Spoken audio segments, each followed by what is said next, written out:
what do you think the truth is? Because I think there's been so many versions about what the truth actually is.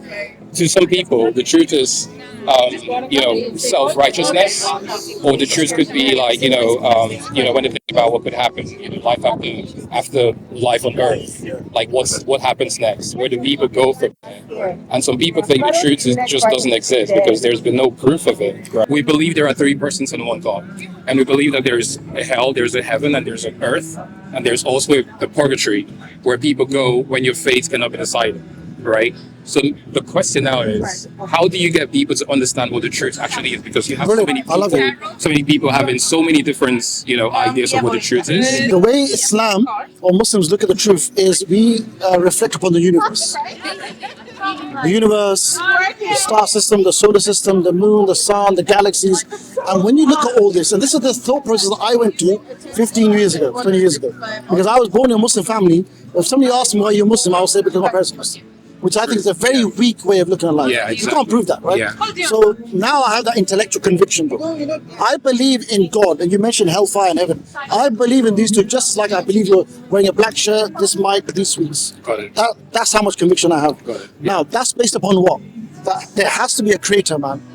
Sure. It has to be God. There's no way of looking at it.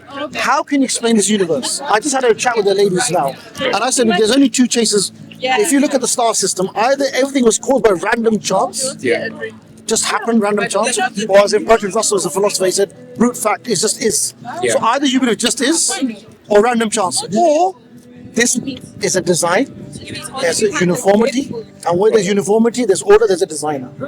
As Plato said, where there's design. That actually makes sense. Yeah, where the design is design. Yeah.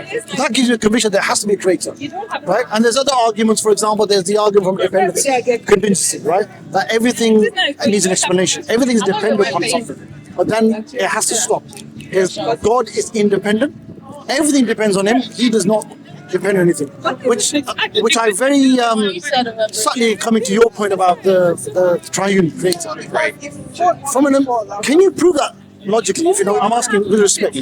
Can you prove that intellectually, rationally, logically? The Trinity.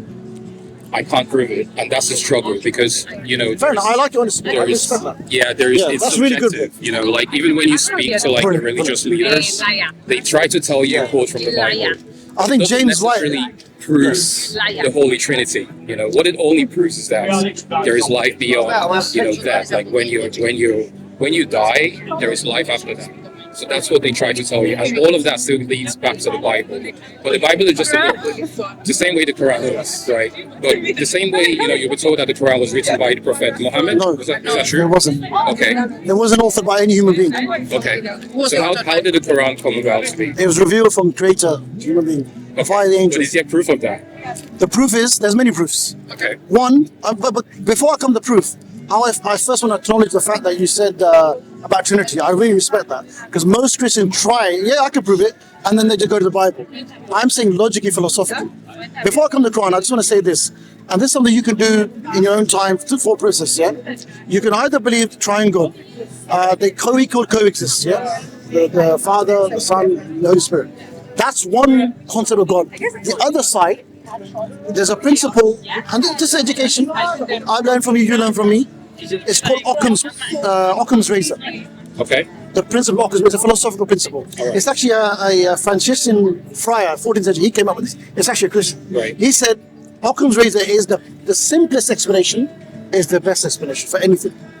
Okay. The simplest explanation is the best explanation. If you go by that principle, bro, on the one hand you have the triune Trinity. Okay. On the other hand you have one creator, one God, no needs, always been there, always is, always will be. Yeah. Because the moment you say, and I say this with respect, but not as an insult, the moment you say as a son, that will ask many questions, man. Did they get married? Who was the wife? Was she pregnant? How did they reproduction? Yeah. Like God, it gets crazy. Bro. Yeah. So the simple explanation is that creator exists. Yeah. He just says, "Kun fayakun," be and it is. That's it, right? And there's nothing comparable to him. Now, coming to the Quran, there are many reasons to believe that it's from God. There's many strong arguments. One of the arguments is that in the last 1,438 years since it was revealed, the Quran makes a very bold challenge to human beings, everybody.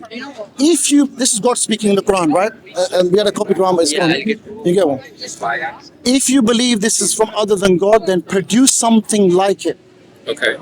That makes sense. in Arabic. Yeah. And and there's a whole challenge of doing it. You know, the Arabs at the time of Prophet Muhammad. Yeah. In that time, brother, the Arabs had nothing. Some would argue even now they have nothing, but that's another discussion.